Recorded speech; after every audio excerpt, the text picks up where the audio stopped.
Greetings, bibliophiles. Welcome to the show. We're here to talk books. Nothing but books. Everything books. Libraries of books. Stacks of books. Thanks for tuning in. So I had to ask myself what book I wanted to start with. And I thought, you know what? I'm going to have to start at the beginning. The very first, it's not actually the first book, but it is a book about beginnings, and it is probably the most influential book in the world. It is Genesis. And these are the top 10 things that I learned from reading Genesis, the first book of Moses. Number 1, the first 3 days of creation symbolically mirror the second 3 days of creation. This is something that theologians and philosophers of religion have noticed from the beginning. The first 3 days, the three elements of life are created. Everywhere you find light, water, and earth, life thrives. And those are what are created on the first 3 days. And then the second 3 days, animated versions of those things are created. So you have the moving lights, the moving sun, moon, and stars. You have the moving creatures in the water, and the moving creatures in the air, and the moving creatures on the land, and that culminates with humans. It's symbolic, it's allegorical, it's philosophical, exactly as Moses intended it to be. Second thing I learned, great sea serpents were created on the 5th day of Genesis. Now, this is something that usually gets lost in translation. A lot of Bibles do not translate that properly. They say great sea beasts, they say great sea monsters, less often though, and then they also say great whales. It's sea serpents, great sea serpents. And not only that, if you read some good cryptozoology books like Bernard Hellman's and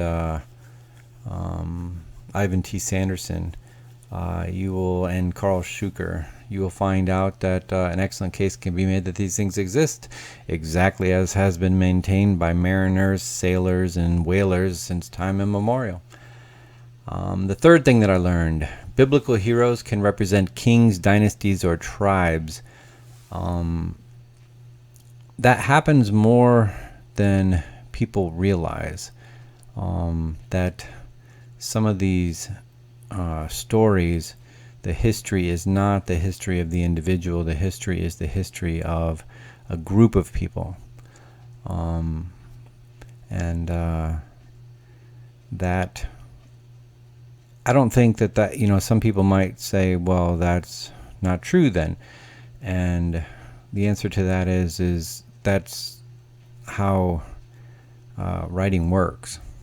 It's complicated, it's layered, it's nuanced. There's different ways to convey information. And as Origen put it, the spiritual truth was sometimes wrapped in the material falsehood. The fourth thing that I learned, the story of Adam and Eve is thematically about the transition from childhood to adulthood.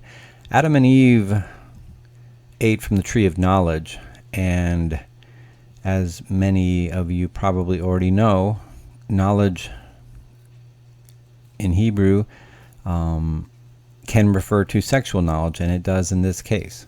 So this is about Adam and Eve losing their innocence. And people have often speculated as to what was the forbidden fruit. Eating of something imbues you with its essence. And by eating of the fruit, Eve became fruitful. However, there was a flip side. Everything that has a beginning has an end. So there is the curse of death that's associated with that. The fifth thing that I learned, the offering of Cain was rejected because he didn't offer the best fruits. Now, that is something that people,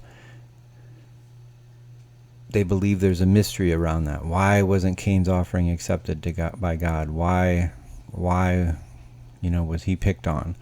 He wasn't picked on. This is something that is also lost in translation. Abel, who is the herder, and Cain is the farmer. Abel offered his the fat portions of his flocks, so he offered the best pieces of meat. Cain did not. He just offered fruit. And this is even backed up in the book of Yashar that says that Cain's fruits were inferiorly formed or something along those lines. So the mystery isn't a mystery. The sixth thing I learned is that Cain built an entire city. Like, I don't know how I missed that, because I recently reread Genesis, and I don't remember that the first time through. I kind of, everyone kind of forgets about Cain's story after he gets exiled to the land of Nod for murdering his brother. But he builds an entire city, and he names it Enoch. And it is not the Enoch of Seth's line. It is Cain's son, Enoch. And what's interesting is the line of Seth and the line of Cain, scholars have noted that there's several identical names and there's several similar names. So that has been the source of much speculation. What is going on there? Why do these two lines seem to be the same line? Something worth digging into. The seventh thing that I learned is that Noah walked with God, and he walked with God in the sense that Enoch walked with God, and that Enoch being the line of Seth. Enoch is the seventh generation from Adam, and he is known for not tasting death and walking with God, although not in that order. I believe he walked with God and then he did not taste death, and people have speculated as to what that has meant. But what they don't realize, and it gets lost in the shuffle, is that Noah also walked with God. So, in addition to being a righteous man, in addition to, building the ark and saving everything from destruction, he walked with God. That's interesting. The eighth thing that I learned is that the great flood was caused by opening the windows of heaven and breaking up the fountains of the deep. Now, scientists have noted, hey, there's not enough water vapor in the air to inundate all the continents and inundate the planet. And even if you melt the ice caps, the South Pole is not already in the water, so that will raise water also. But both of those combined will not inundate the continents. However, scientists have recently found that in the deep, deep in the mantle, that is, there are 3.5 times the water of the oceans locked in there. So that would inundate the continents of the earth. The ninth thing that I learned is that there's a famous saying in history that, among historians, that history begins at Sumer. Well, in the Bible, history begins again at Sumer. After the Great Flood, mankind coalesces in the land of Shinar, which is the Hebrew word for Sumer, and they build a great tower, the Tower of Babel. And history begins from there.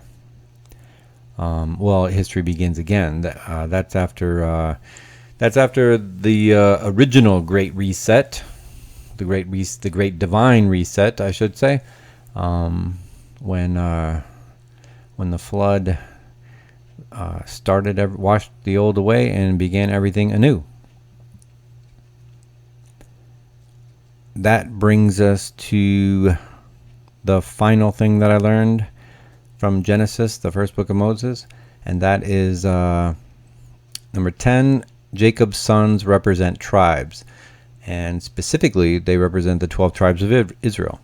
And as we had said earlier, biblical heroes can sometimes represent different either kings or dynasties or tribes, and in this case it is specifically tribes. And it is not only that, the 12 tribes of Israel. And you see this a decent amount when you start looking for it. You start realizing, oh, that's not telling me about that individual. That's telling me about that individual's tribe. And that's something to keep in mind when you're reading Genesis and reading the Bible. So those are the top 10 things that I learned from Genesis, and it's a interesting book to read, and it's interesting to read commentaries along with it.